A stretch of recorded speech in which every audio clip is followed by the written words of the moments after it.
John 5:14. Postea invenet eum Iesus in templo, et dixit illi, ecce sanus factus es, iam noli peccare, ne deterius tibi aliquid contingat. Afterward, Jesus found him in the temple and said to him, "Look, you have been made well. You've been healed. Don't sin anymore in order that something worse might not happen to you, or lest something worse happen to you." We've just been told in the last verse that the man whom Jesus had healed was not sure who had healed him, despite the fact that he was asked very vigorously about that by the Jewish leaders who were concerned to discover what exactly had gone on here, feeling threatened as they do by Jesus's healing activities. But now there's another encounter between this man and Jesus. Jesus found him. This is our third person perfect active indicative, invenet. He found him in the temple courts, and he said to him, and there's our dative, illi, not illo. You might be tempted to say illo, as we've mentioned before, because that's the ablative singular form when we're dealing with this further demonstrative, but actually illi for the dative singular pronoun. Ecce, look, behold, pay attention. Sanus factus es. This is another one of those compound verb forms. You have been made well or whole. You've been healed, in other words.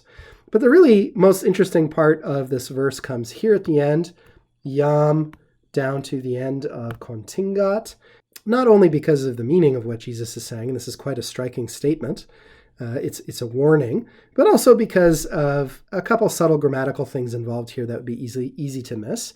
Iam, you may remember from your Latin studies that iam often means now or already, but when it occurs with negative verbs or prohibitions, and the context seemed to suggest a meaning of don't keep doing this thing, as it does here, we can translate iam actually as no longer.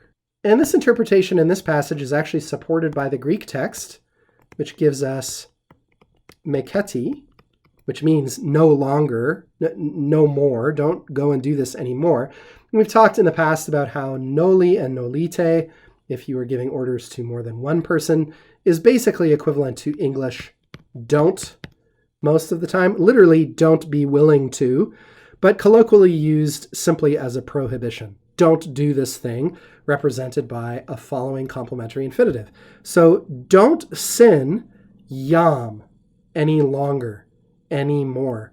Erasmus has an interesting little note on this in his annotations on the Gospel of John. He says, our Latin translator could have said, if he'd wanted to be really unambiguous, post hoc, after this point, from now on, don't sin, noli peccare, but as Erasmus observes, our translator knows that iam can be used in the same way in this sort of context, and so that's what he uses. And Erasmus says, this might be confusing to those who don't have very good Latin skills, but to those in the know, they will see that actually this is a very good translation. So thanks to Erasmus, in case we didn't know it already, now we are in the know. We are those whose Latin skills are good enough to pick up on this kind of nuance. So we're grateful to him across these centuries for that instruction.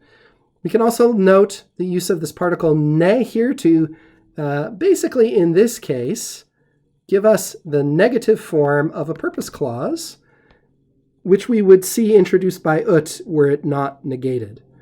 That is, don't sin any longer in order that this may happen. In this case, though, what we're going to say is in order that this thing may not happen. And when we want to express that with purpose clauses, we use ne.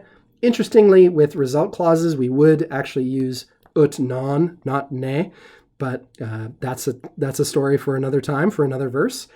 Here, it might also not be immediately clear to some of us that aliquid and deterius are connected. Deterius is the comparative adjective modifying aliquid, something worse. Now we might ask, as we always should, if we've got the comparative form of an adjective here, well, what's the positive degree and what's the superlative degree? We do have a superlative degree. It looks like this, deterimus. It's an opportunity to roll your R's if you can do that. But so we got that superlative degree. We know that the comparative degree is going to be deterior. That first E is long there, I should point out. But what is the positive degree? Well, there isn't one.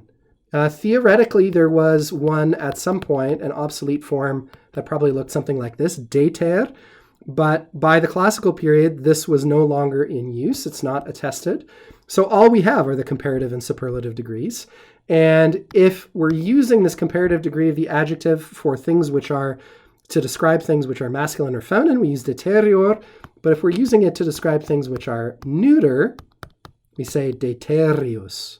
And here, in fact, aliquid, something, that's our indefinite pronoun there, and it's neuter, singular, nominative.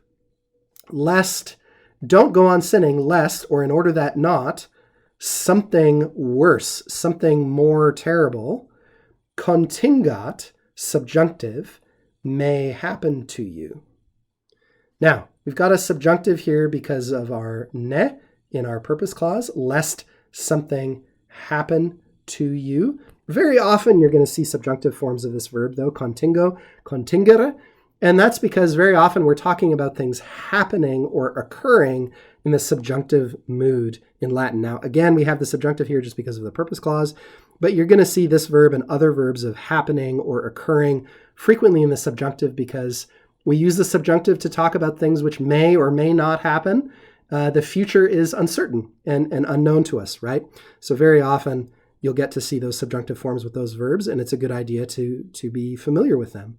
By the way, another very common verb used to describe things happening or occurring is Akido, and that's a third conjugation verb. Akido, akidere, to happen or to occur. So that's a good verb for you to know and to look up as well if you're not familiar with it.